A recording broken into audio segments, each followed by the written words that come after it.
નમો લોહે સૌહરિહંતાણમ નમો લોહે સૌહરિદાનમ નમો લોહે સૌઆયર્યાણમ નમો લોહે સૌજ્યાયણમ નમો લોહે સૌત્રિકાળવતી શ્રાવણમ ઓમકારમિંદુ સંયુક્ત નિત્યમ જયંતિ યોગિન કામદમોક્ષદો છે ઓંકારાય નમો નમઃ મંગલમ ભગવાન મંગલમ ગૌતમોર્મિ મંગલમ કુંકુંદારી વિજેન્દ્રમોષ મંગલમ નમઃ સમરિસારાય સ્વાનુભૂત્યા ચકાસ્તે સ્વભાવાય ભવાય સર્વમાં વિભાવ નિયુત નિરાકાર. સ્વાનુભૂતિ દર્શન પ્રશમ મૂર્તિ પૂજ્ય બહેન શ્રી ચંપાબેનની સ્વાનુભૂતિ માર્ગ પ્રકાશક તત્વ ચર્ચા એટલે સ્વાનુભૂતિ દર્શન. સ્વાનુભૂતિ દર્શનના સ્વાધ્યાયમાં આપણે પ્રશ્ન 606 સુધી સ્વાધ્યાય કર્યો છે. હવે આજે આગળ લઈએ છીએ. પુસ્તકમાં પાના નંબર 365 606 પ્રશ્નમાં જ્ઞાની પરિણમનની અપેક્ષાએ વિકારનો કરતા ભોગતા છે એનો ટૂંકો જવાબ બેનશ્રી આપ્યો. જ્ઞાની પરિણમનની અપેક્ષાએ કરતા ભોગતા છે પણ તેને સ્વામિત્વ બુદ્ધિ નથી માટે કરતા ભોગતા નથી એમ કહ્યું છે. છતાં અસ્થિરતામાં રાગ આદિ છે અને એ પછીથી પ્રશ્ન છે કોઈ પણ પર્યાયની યોગ્યતા લેવામાં પ્રમાદ આવે એવું લાગે છે. કોઈ પણ પર્યાયની યોગ્યતા લેવામાં પ્રમાદ આવે એવું લાગે છે તો પુરુષાર્થની ખામી લેવી બરાબર છે? સમાધાનમાં બેનશ્રી કહે છે કે યોગ્યતા લેવામાં પ્રમાદ આવી જાય છે. અને કહ્યું ને કોઈ પણ પર્યાયની યોગ્યતા લેવામાં પ્રમાદ આવે એવું લાગે છે એટલે કે છે કે યોગ્યતા લેવામાં પ્રમાદ આવી જાય છે. જે થવાનું હશે તે થશે તેની એવી યોગ્યતા છે એમ બચાવ તરફના પડખા લેતા તો જીવને જરાય વાર લાગતી નથી. એટલે એવો એ બચાવ કરે છે, એવું જસ્ટિફિકેશન કરે છે. જે થવાનું હશે તે થશે એ વખતે એવી યોગ્યતા. એટલે અહીંયા તો પુરુષાર્થની વાત કરવી છે. પુરુષાર્થ દ્વારા જ એ સમ્યક્ત્વ પ્રગટ કરે અને સમ્યક્ત્વ પ્રગટ કરવામાં ઢીલાશ હોય, પ્રમાદ હોય ત્યારે પછી આવી બધી વાતો કરે કે જ્યારે થવાનું છે ત્યારે થશે, ત્યારે આવી યોગ્યતા છે, પછી જ્યારે એવી યોગ્યતા થવાની હશે તો થશે. વળી પાછા કેટલીક વખત તો એમ પણ બોલે કે ગુરુદેવે કહ્યું છે ને ક્રમબદ્ધમાં, તો ક્રમબદ્ધમાં થવાનું છે તેમ થશે. આવી રીતે જે વાતો કરે છે એની અહીંયા વાત લેવામાં આવી છે કે એ બચાવ કરે છે, ખોટો બચાવ કરે છે. શું કહે છે કે યોગ્યતા લેવામાં પ્રમાદ આવી જાય છે. જે થવાનું હશે તે થશે, તેની એવી યોગ્યતા છે એમ બચાવ તરફના પડખા લેતા તો જીવને જરાય વાર લાગતી નથી. પોતાનો બચાવ એમ કર્યા કરે. કાર્ય થાય નહીં તો બચાવના પડખા એકદમ આવી જાય છે. બધાને જ એમ છે. ન કાર્ય થાય ત્યારે પછી બચાવના વિચારો કરે છે. પણ પુરુષાર્થ તરફ જાય એને બદલે જો પુરુષાર્થ તરફ જાય તો તેને ખટક રહે કે મારે જ કરવાનું છે. આ ન થયું તો એમાં મારો પ્રમાદ છે. મારા પ્રમાદના કારણે જ રોકાણો છું. પ્રમાદ છે માટે જ આગળ જવાતું નથી. એટલે કે એમ વિચાર કરવો જોઈએ કે જે કાર્ય થવાનું છે તે 5 સમવાયપૂર્વક થાય છે, એમાં 4 સમવાય તો તૈયાર જ છે. મારો પુરુષાર્થ જે છે એ જ બાકી છે. 5મો સમવાય પુરુષાર્થ છે. પુરુષાર્થ થાય તો કાર્ય થયા વિના રહે નહીં, એમ લેવું જોઈએ. પ્રમાદ છે માટે જ આગળ જવાતું નથી. એટલી લગ્ની લાગી નથી માટે આગળ જવાતું નથી. કૃપાળુદેવ શ્રીમદ રાજચંદ્રજીમાં આવે છે ને, જીવને અટકવાના ઘણા સ્થાનો હોય છે. જીવ ગમે ત્યાં અટકી જાય છે. કૃપાળુદેવમાં એ વાત આવે છે એવી રીતે જીવને અટકવાના ઘણા સ્થાનો છે.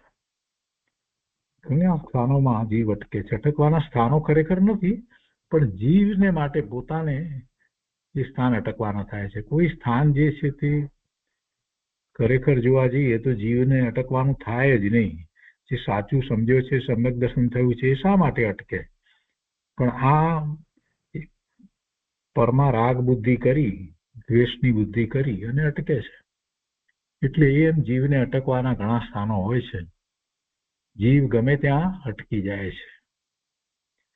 જાગૃતિ ન રાખે તો જીવ અટકી જાય છે. ગમે ત્યાં અટકી જાય છે. નાની નાની વાતમાં અટકી જાય છે.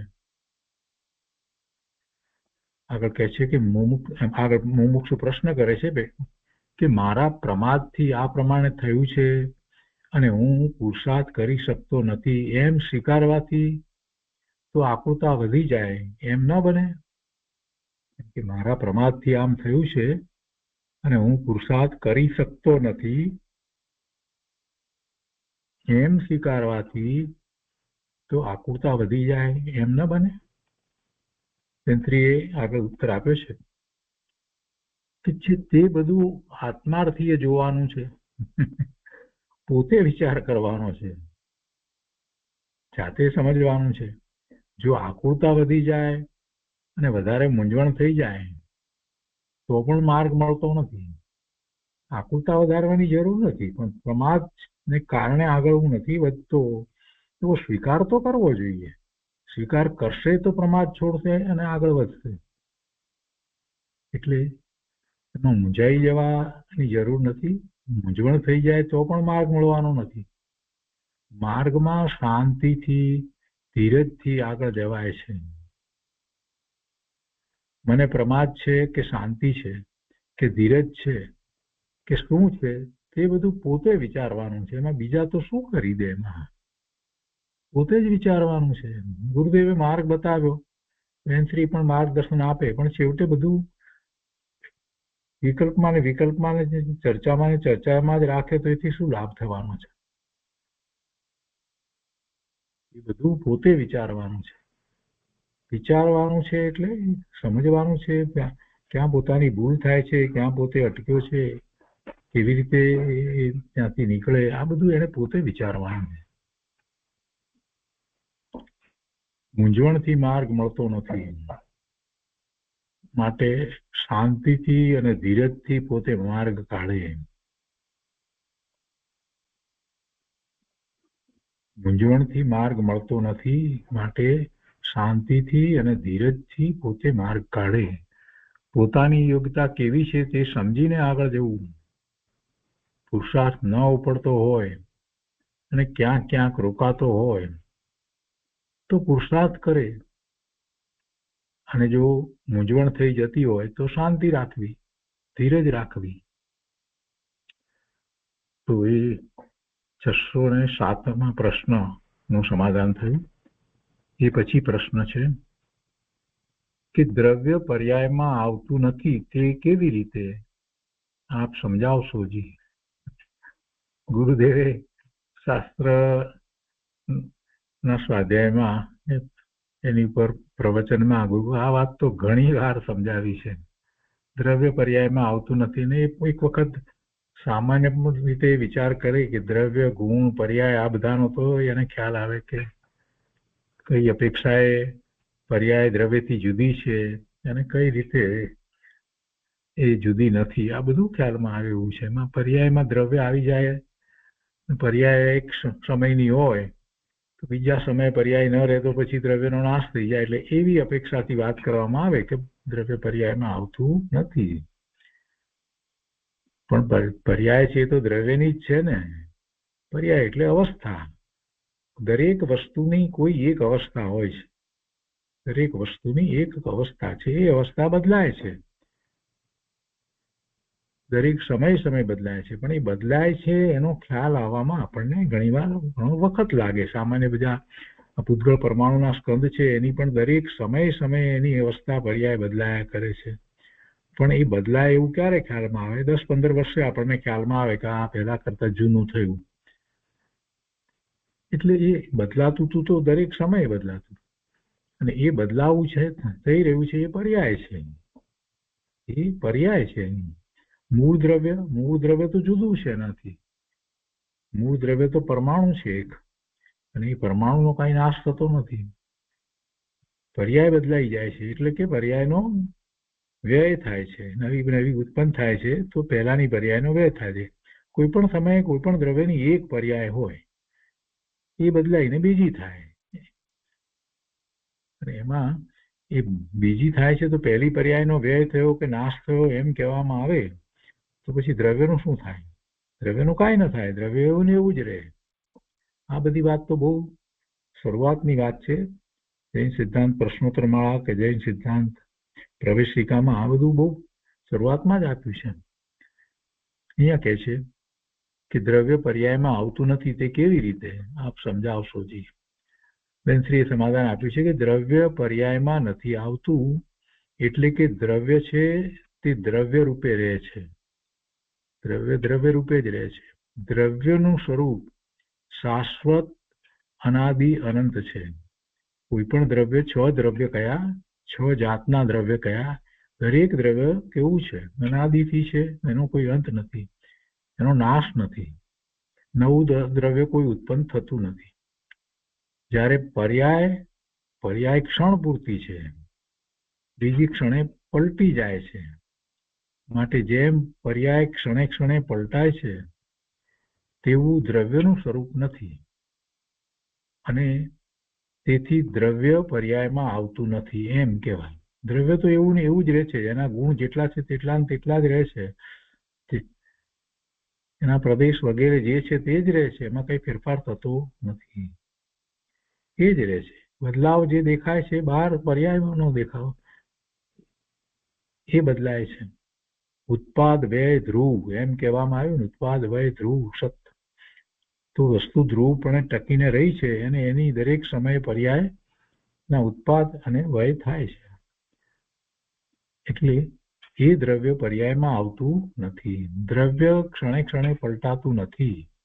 દ્રવ્ય તો એક સરખું રહે છે અને પર્યાય તો પલટાય છે, એટલે દ્રવ્ય પર્યાયમાં આવતું નથી. બાકી પર્યાય છે તે દ્રવ્યનું સ્વરૂપ છે. દેખાય છે તો પર્યાય આપણને. દ્રવ્ય, ગુણ, પર્યાય એ ત્રણેય થઈને એક દ્રવ્યનું સ્વરૂપ છે. આપણને બહારમાં જે દેખાય છે તો પર્યાય દેખાય છે દ્રવ્યની, પણ દ્રવ્ય, ગુણ અને પર્યાય એ ત્રણેય થઈ અને દ્રવ્યનું સ્વરૂપ છે. જે દ્રવ્ય છે એ ગુણોનો સમૂહ છે, અને એ દ્રવ્ય જે છે તે ત્રિકાળ એક સરખું રહે છે. અંદરમાં ગુણોનું ભવન ચાલે છે અને બહારમાં એની અવસ્થા બદલાય છે, પર્યાય દરેક સમયે નવી થાય છે. તો એ દ્રવ્યનું સ્વરૂપ છે. દ્રવ્ય અનાદિ અનંત છે, અનાદિથી છે અને અનંતકાળ સુધી રહેવાનું છે, એનો નાશ થતો નથી. અને પર્યાય એક સમયે જે છે એ પર્યાયનો વ્યય થઈ અને બીજી નવી ઉત્પન્ન થાય, એ એનો વ્યય થઈ અને ત્રીજી નવી ઉત્પન્ન થાય. એમ દરેક સમયે પર્યાયના ઉત્પાદ વ્યય છે, એટલે પર્યાય પલટાયા કરે છે. હવે આ પલટાતો અંશ જે પર્યાયનો, એની અંદર જો દ્રવ્ય આવ્યું હોય તો એનું શું થાય? એનો પણ વ્યય થઈ જાય. એટલે એવું તો બનતું નથી, દ્રવ્ય તો દ્રવ્ય તરીકે રહે જ છે. છતાં પર્યાય દ્રવ્યના આશ્રય જ થાય છે, કેમ કે દ્રવ્યની પર્યાય છે, દ્રવ્યમાં જ થાય છે. કઈ અધ્ધર નથી, દ્રવ્ય વિના કઈ પર્યાય હોતી નથી. દ્રવ્ય વિના પર્યાય છે નહીં, કઈ અધ્ધર નથી થતી. જે સ્વભાવ પર્યાય થાય છે તે દ્રવ્યના આલંબનથી થાય છે. જ્ઞાન, આનંદ આદિ અનંત ગુણની જે બધી શુદ્ધ પર્યાય થાય છે તે દ્રવ્યના આશ્રય થાય છે. અને જે વિભાવ પર્યાય થાય છે, શુભાશુભ ભાવ રૂપે પર્યાય જે થાય છે, તો તે પોતાના પુરુષાર્થની મંદતા એ થાય છે. પુરુષાર્થ મંદ છે એટલે એવી વિભાવ પર્યાય થાય છે. અને તે વિભાવ પર્યાય પોતાનો સ્વભાવ નથી, માટે તેને અને પોતાને ભાવ ભેદ છે. વિભાવ અને સ્વભાવ એને ભેદ છે, બંને જુદા છે, ભાવથી જુદા છે. વિભાવ છે એ શુભાશુભ રૂપે છે, સ્વભાવ છે એ શુદ્ધ રૂપે છે. પોતાનો અને વિભાવ ભાવ જે આકૃતા વાળા છે તેનો સ્વભાવ જુદો છે. બધા જ વિભાવ ભાવો આકૃતા વાળા જ છે, શુભ હોય કે અશુભ હોય, બધા વિભાવો એ આકૃતા વાળા છે. એ એનો સ્વભાવ નથી, એનાથી એનો સ્વભાવ જુદો છે. સ્વભાવમાં કોઈ આકૃતા નથી, એટલે એ બંને જુદા છે, એ બંનેને ભાવ ભેદ છે. તેથી વિભાવથી ભેદ જ્ઞાન કરે એટલે કે જુદો પડે. આ વિભાવ છે એ મારો સ્વભાવ નથી.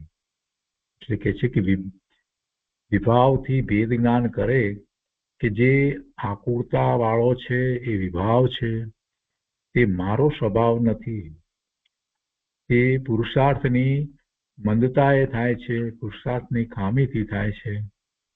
પણ પુરુષાર્થ તીવ્ર થાય તો વિભાવ પર્યાય છૂટી જાય છે, એટલે કે નવી નવી વિભાવની પર્યાય થતી નથી. એવો પુરુષાર્થ ઉપડે સ્વના લક્ષ્ય તો પછી વિભાવ નથી થતો અને સ્વભાવ પર્યાય પ્રગટ થાય છે. તો એ પ્રશ્ન 608 નું સમાધાન થયું. હવે એના પછી પ્રશ્ન છે, દ્રવ્ય નિષ્ક્રિય કઈ રીતે છે?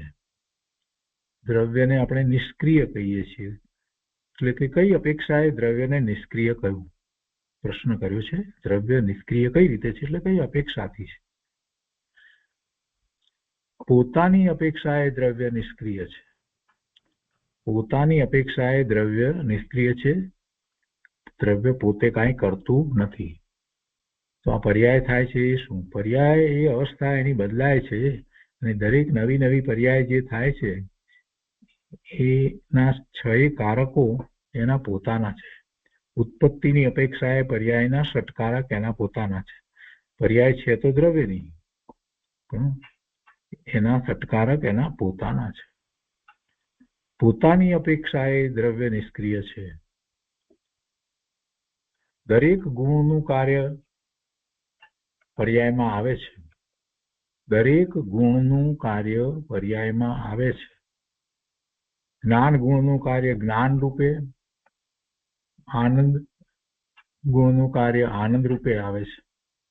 દરેક ગુણનું કાર્ય આવ્યા જ કરે છે. કેવળ જ્ઞાનીને કેવળ જ્ઞાન થાય અને લોકાલોક જણાય તે જ્ઞાનનું કાર્ય છે, અને કેવળ જ્ઞાની આનંદ રૂપે પરિણમ્યા કરે તે આનંદનું કાર્ય છે. તે અપેક્ષાએ દ્રવ્ય સક્રિય છે. એ અપેક્ષાએ દ્રવ્ય સક્રિય છે. એટલે શું થયું કે જે અંદરમાં ગુણોનું ભવન ચાલી રહ્યું છે એ અપેક્ષાએ દ્રવ્ય સક્રિય છે, પણ એ ભવન આ જીવને ખ્યાલમાં આવતું નથી. એનું એ લક્ષ કરે, અનુભૂતિ કરે તો એને ખબર પડે.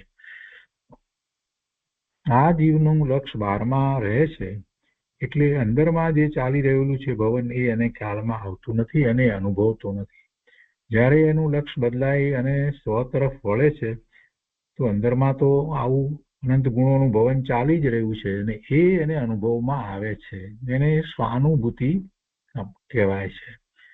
તો સ્વાનુભૂતિ થાય છે, પછી થોડો સમય થાય છે તો ફરી પાછો એ સ્વથી જુદો પડી જાય છે, પરમાનું લક્ષ ચાલી જાય છે. આવું બધું સાધક અવસ્થામાં થાય છે. પણ વધારે ને વધારે આગળ વધતા સ્વમાં રહેવાનો એનો પુરુષાર્થ એટલો વધી જાય છે, એકાગ્રતા પણ એટલી વધી જાય છે, અને છેવટે કેવળ જ્ઞાન પ્રગટ કરે છે. તો એ કેવળ જ્ઞાનમાં પછી જે લક્ષ અથવા તો ઉપયોગ, એ ઉપયોગ સ્વમાં સ્થિર થયો છે, એટલે એને જ અનુભવ્યા કરે છે. અનંત ગુણનું પરિણમન જે ચાલી રહ્યું છે એને જ અનુભવે છે. એટલે હવે એવી અનંત ગુણના ભવનને અનુભવવા વાળી એની પર્યાય થાય છે. એમાં અનંત જ્ઞાન, અનંત દર્શન, અનંત વીર્ય, અનંત સુખ, અનંત શાંતિ, અનંત નિર્મળતા, અનંત સત્તા, અનંત ભવ્યતા, બધું જ અનંતપણે એને પ્રગટ થઈ જાય છે. એટલે એમ એ કેવળ જ્ઞાની આનંદ રૂપે પરિણમ્યા કરે છે, અને એમાં એ આનંદનું કાર્ય છે, સુખ રૂપે, શાંતિ રૂપે પરિણમ્યા કરે છે. તો એ અપેક્ષાએ વિચાર કરીએ તો એ દ્રવ્ય સક્રિય છે. એ દ્રવ્ય સક્રિય છે. પણ તે દ્રવ્ય એવી જાતનું સક્રિય નથી કે દ્રવ્ય પોતે બધી રીતે સર્વથા ક્રિયાત્મક થઈ જાય એવી રીતે દ્રવ્ય સક્રિય નથી. એટલે કે એનું લક્ષ બહારમાં જાય એ બધું દ્રવ્ય કરે છે અને પછી એને બીજા આવા પરિણામ થાય એવી એ કઈ દ્રવ્યનું કાર્ય નથી. શુભ ભાવ થવા અશુભ ભાવ થવા એવી રીતે દ્રવ્ય થતું નથી. દ્રવ્ય તો પોતે પોતાનું જે મૂળ અસ્તિત્વ જે છે અનંત ગુણ સ્વરૂપ અને અસંખ્ય પ્રદેશ તો એ રીતે જ રહે છે. એટલે એમ રહે છે છતાં પણ એનું અંદરમાં ભવન ચાલે છે જે અનુભૂતિ રૂપે આપણને ખ્યાલમાં આવે છે. એટલે કે એને અનુસરીને પોતાની વર્તમાન પ્રગટ પર્યાય એવી થાય છે. એટલે અહીંયા એ વાતને સમજાવ્યા પછી કહે છે કે છતાં પણ બધી રીતે સર્વથા ક્રિયાત્મક થઈ જાય દ્રવ્ય એમ વસ્તુ સ્વરૂપ નથી. અનાદિ અનંત દ્રવ્ય પોતે પોતાની અપેક્ષાએ નિષ્ક્રિય છે. પોતાની અપેક્ષાએ નિષ્ક્રિય છે એમ જ છે. અંદર જે ચાલી રહ્યું છે એમ જ ચાલી રહ્યું છે અને એમ જ રહે છે. એટલે એ અપેક્ષાએ નિષ્ક્રિય કર્યું. એટલે બહારમાં જે વર્તમાન પર્યાય પ્રગટ પર્યાય એની અપેક્ષાએ એ નિષ્ક્રિય છે. પ્રગટ પર્યાયને દ્રવ્ય કરતું નથી. મને શુભ ભાવ થયો તો એ દ્રવ્ય કરે છે એમ નથી. અશુભ થયો તો એ દ્રવ્ય કરાવ્યો એમ નથી. મને પુરુષાર્થ ઉપડ્યો તો એ દ્રવ્ય કરે છે એમ નથી. એમ દ્રવ્યને નિષ્ક્રિય કહ્યું. નિષ્ક્રિય કહ્યું છતાં પણ એ દ્રષ્ટિનો વિષય છે એમ કહ્યું. એટલે બે વાતને બરાબર સમજવાની. વસ્તુ જે છે એ પોતે જ છે. એ પોતે જ છે. એને પ્રગટમાં જ્ઞાન ગુણ જે છે એનું સતત પરિણમન થાય છે પોતાના જેટલો ઉઘાડ છે એ પ્રમાણે અને એ દ્વારા એ પોતે જ્ઞાન પ્રકાશ પામી અને આખો પુરુષાર્થ કરે છે. પણ છતાંય દ્રવ્યને એ એક અપેક્ષાએ નિષ્ક્રિય કહ્યું છે અને બીજી અપેક્ષાએ એને આ રીતે સક્રિય પણ કહેવામાં આવે છે. સર્વથા નિષ્ક્રિય એમ નથી કહ્યું.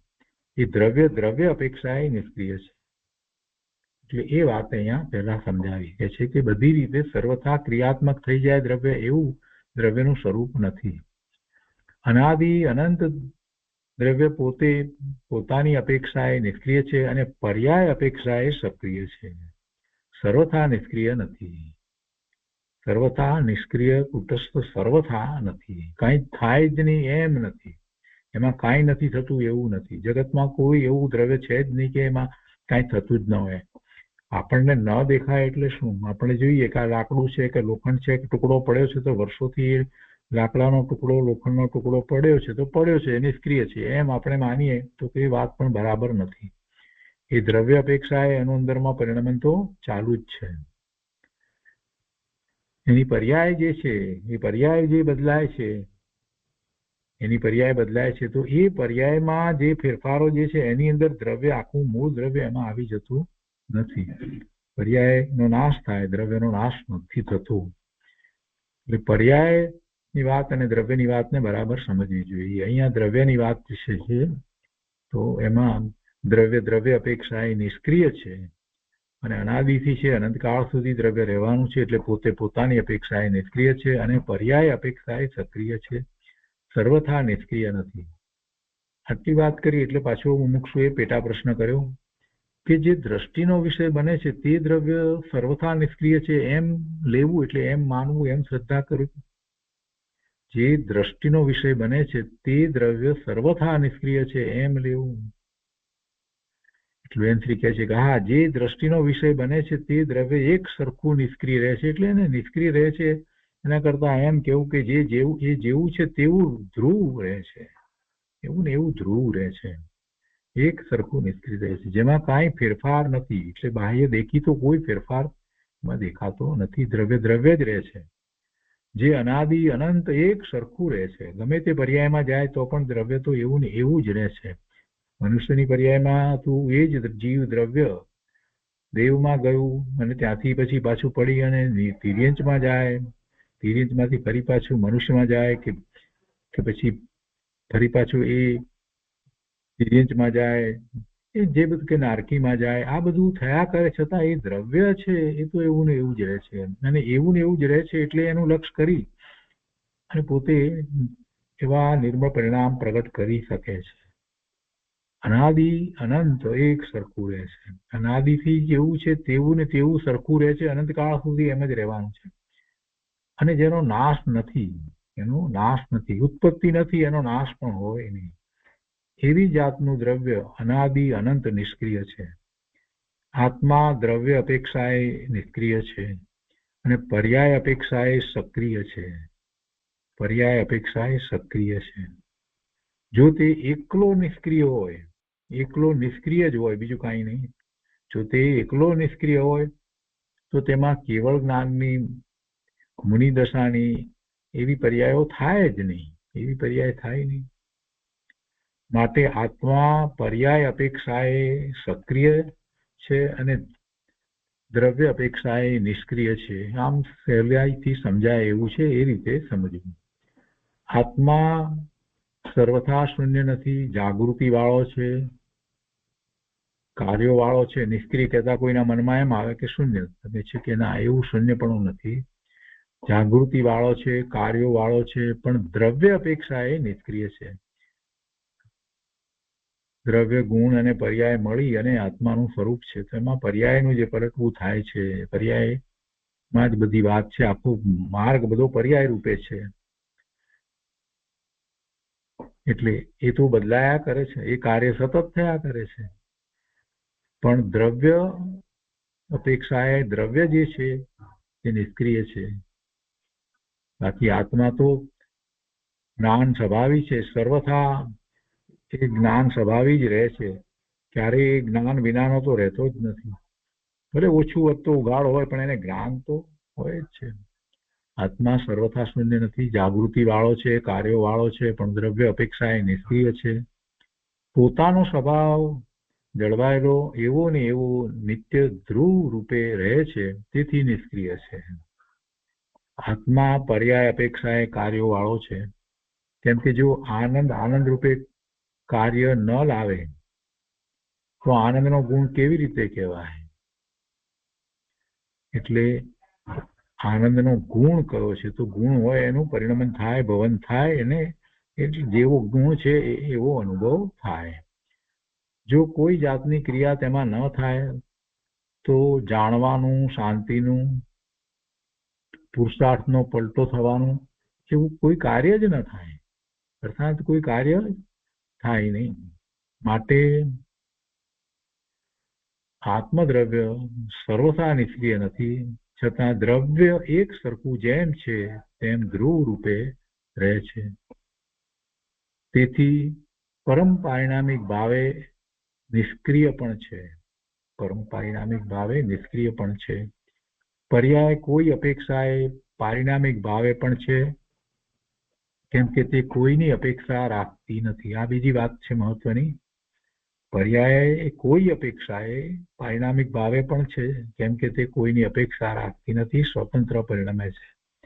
ઉપશમ આદિ ભાવોમાં કોઈની અપેક્ષા લાગુ પડતી નથી. પર્યાયના જે ભાવ થાય એમાં કોઈની અપેક્ષા લાગુ પડતી નથી.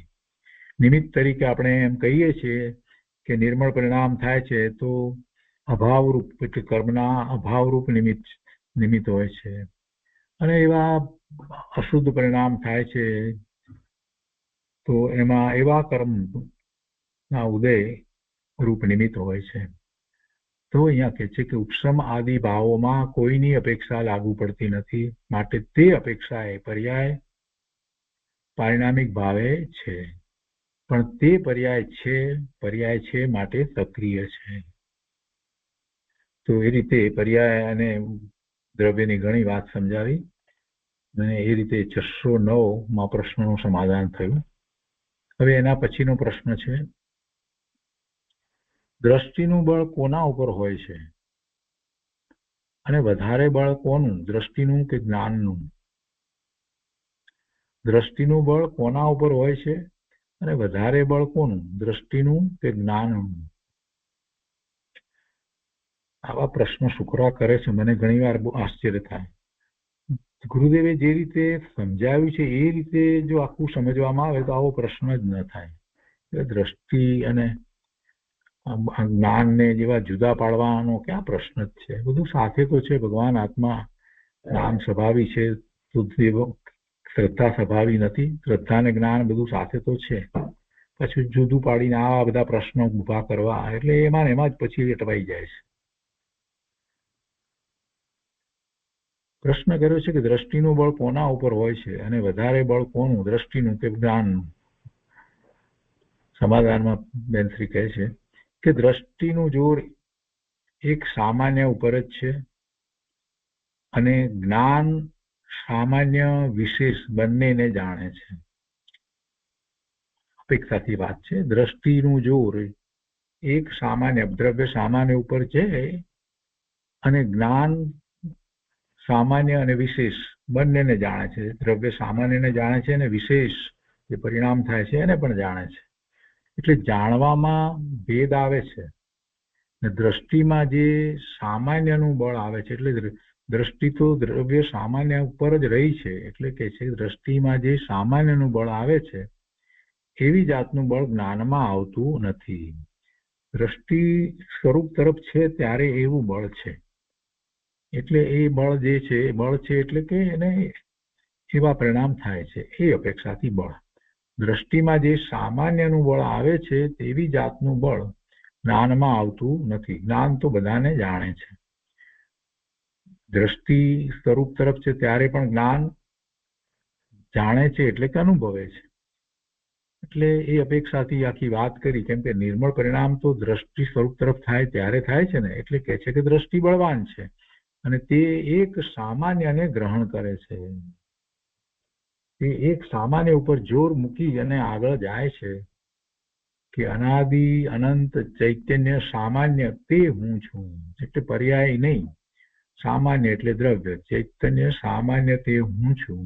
અને જે સમય સમય બદલાય છે પર્યાય તે હું નહીં. ક્યારે એવો વિકલ્પ કરે છે કે એવો વિચાર કરે છે, એવી રીતે સ્થિરતા કરે છે જ્યારે એ સ્વરૂપનું લક્ષ કરે છે ત્યારે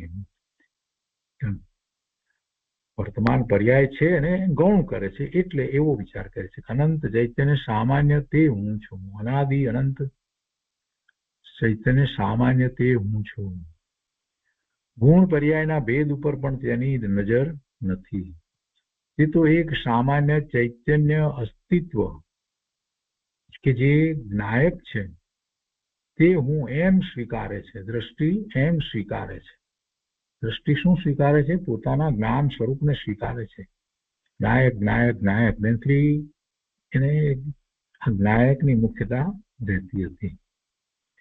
એક સામાન્ય ચૈતન્ય અસ્તિત્વ કે જે નાયક છે તે હું એમ દ્રષ્ટિ સ્વીકારે છે.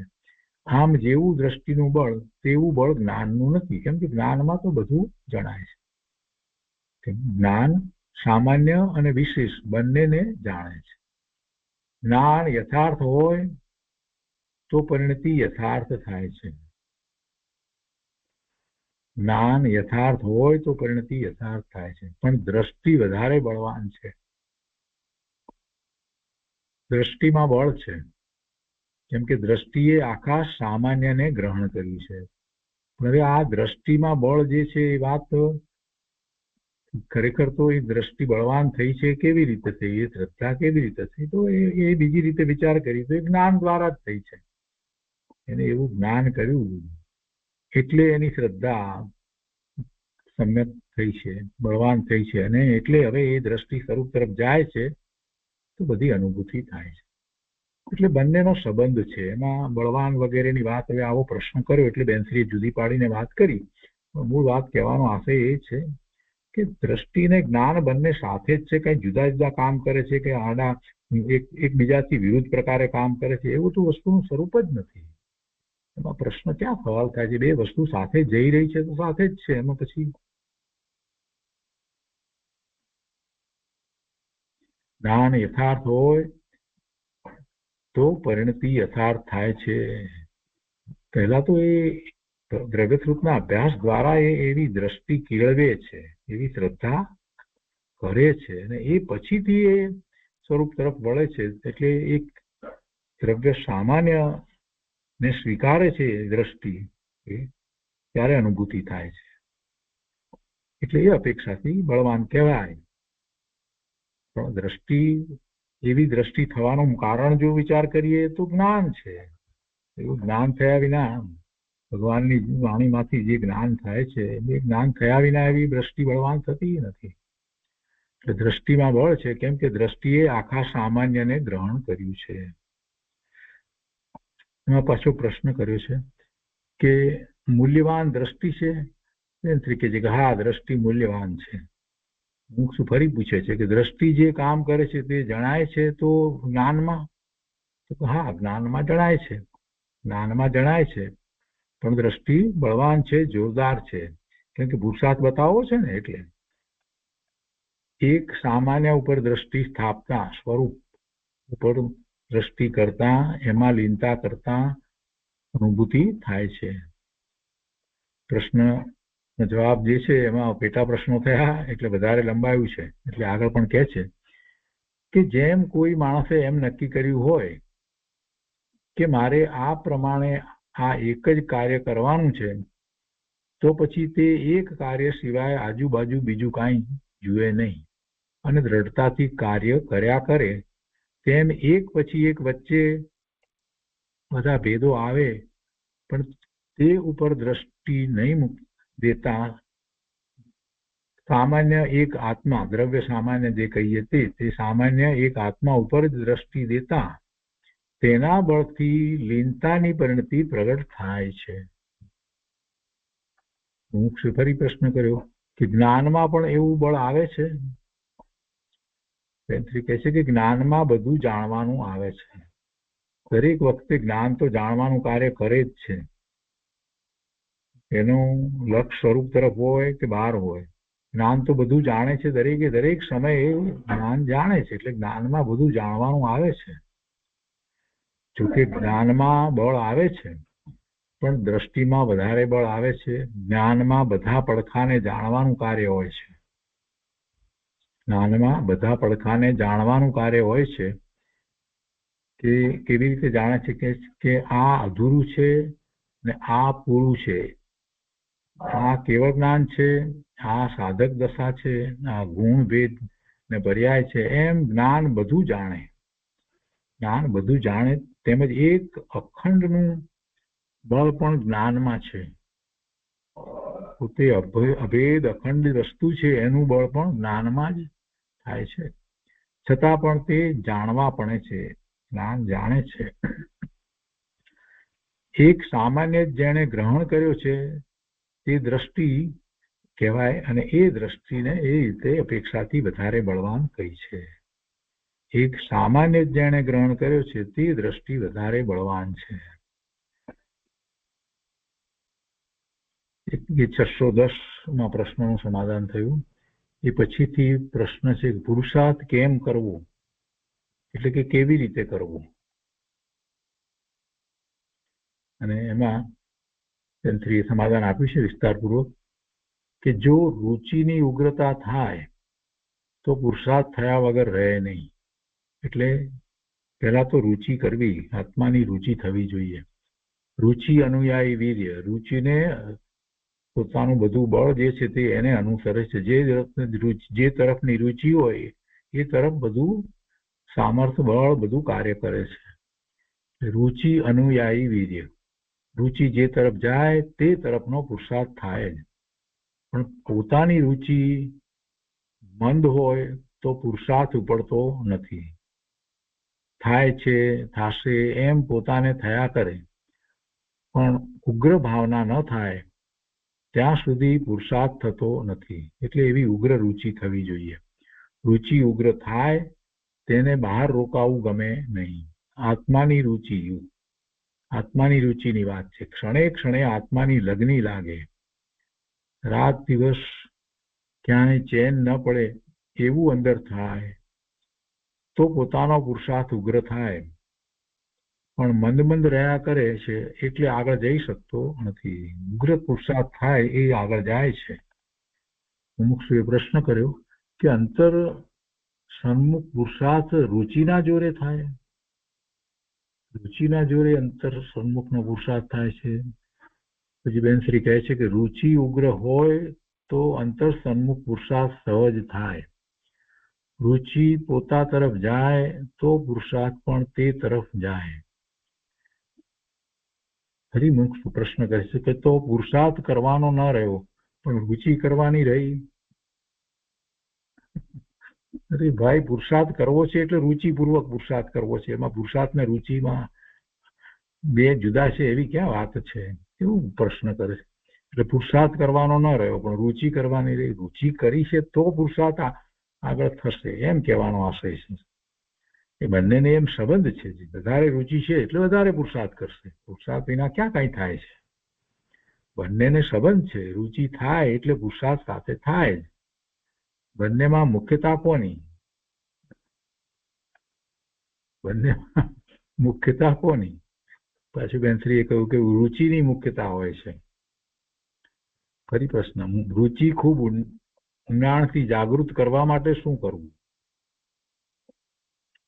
બેનશ્રી કહે છે કે પોતે અકારણ પારિણામિક દ્રવ્ય છે.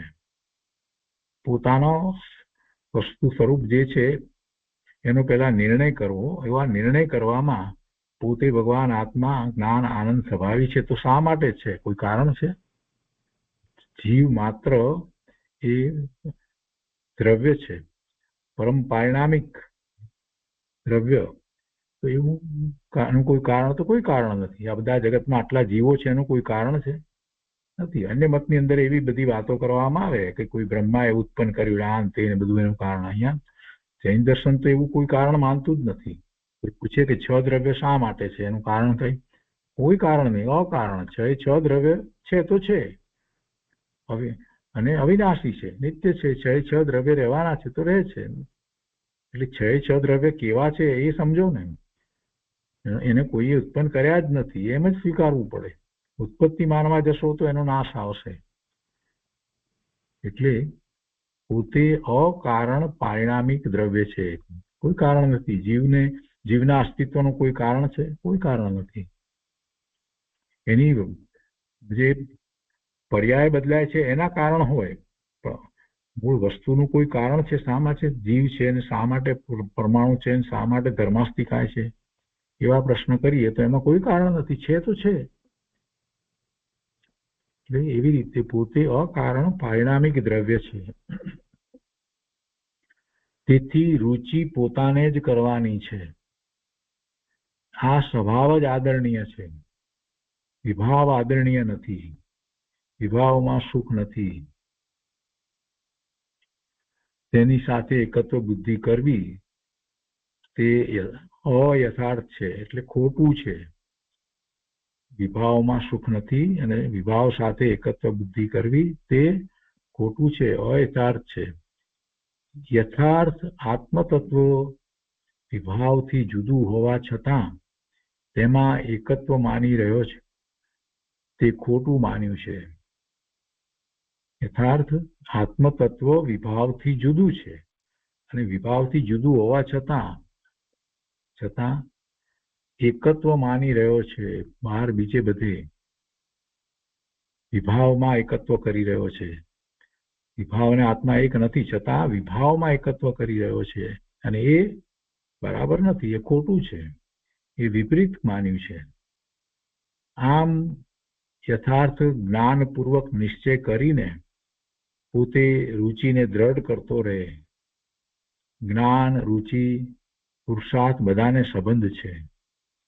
તેથી યથાર્થ જ્ઞાનથી નિશ્ચય કરવો જોઈએ કે બહારમાં ક્યાંય સુખ નથી, આત્મામાં સુખ છે અને બે તત્વો જુદા છે. આ વિભાવ તત્વ જુદું છે અને મારું આત્મ તત્વ જુદું છે એમ નક્કી કરી અને રુચિનું જોર વધારવું. આ રુચિની મુખ્યતાની વાત કરી એટલે રુચિ ખૂબ ઊંડાણથી જાગૃત કરવા શું કરવું એનું પણ સમાધાન આપી દીધું. તો એ રીતે 611માં પ્રશ્નનું સમાધાન થયું. ને આજનો સ્વાધ્યાય આપણે અહીંયા સુધી રાખીએ છીએ. 611માં પ્રશ્નના સમાધાન સુધી રાખીએ છીએ.